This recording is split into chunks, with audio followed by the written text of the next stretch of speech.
Je m'appelle Stéphanie, j'ai 35 ans et je suis animatrice en éducation à l'environnement. Je travaille essentiellement dans le domaine des insectes et mon but c'est de faire connaître les insectes, leur rôle dans les écosystèmes et pourquoi est-ce qu'il faut absolument les protéger. On va essayer d'observer les insectes, d'en capturer, les dessiner, chercher des informations dessus, puis ensuite les relâcher, sachant que le but là, ça va être surtout d'avoir un contact avec les insectes et de ne plus avoir cette appréhension qu'on a vis-à-vis des petites bêtes, parce que si on en a peur, forcément on n'aura pas envie de les protéger. Je suis allée jusqu'au bac, j'ai fait beaucoup d'animations socioculturelles, puis j'ai voulu me professionnaliser, donc j'ai passé un brevet d'État, le BATEP, brevet d'État d'animateur technicien de l'éducation populaire et axé essentiellement environnement. C'était le titre animateur nature. Au sein de l'association, là nous sommes actuellement 2. Mon collègue qui est plus sur les expertises, donc lui il est beaucoup plus scientifique, il va faire des études sur des réserves, des inventaires, etc. Par contre moi je me sers des résultats de ses recherches pour vulgariser ce qu'il a réalisé, c'est-à-dire fabriquer des outils pédagogiques sur ces thématiques. Ne dessinez pas une fourmi grosse comme ça, parce qu'on verra bien.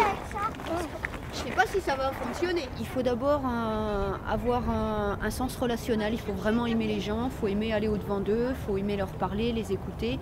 Et c'est quand même un plus quand on est passionné par ce qu'on fait, mais qu'on arrive aussi à prendre du recul pour se mettre à portée des gens et essayer de leur transmettre en fait cette passion. Moi, personnellement, je suis allée me renseigner, j'ai rencontré des gens, des scientifiques, des naturalistes.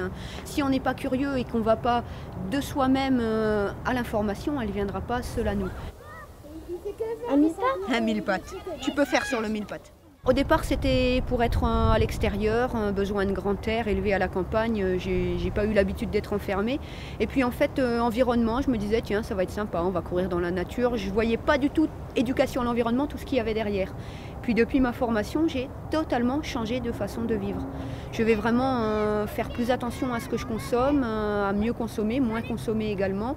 Et je vais faire passer ce message-là tout le temps, que je le veuille ou non, j'ai toujours quelque chose qui va ressortir par rapport à respectons enfin notre planète. Notre projet, là, c'est de monter une nouvelle association, Insectes et Nature, pour être proche des gens et continuer dans la thématique insectes.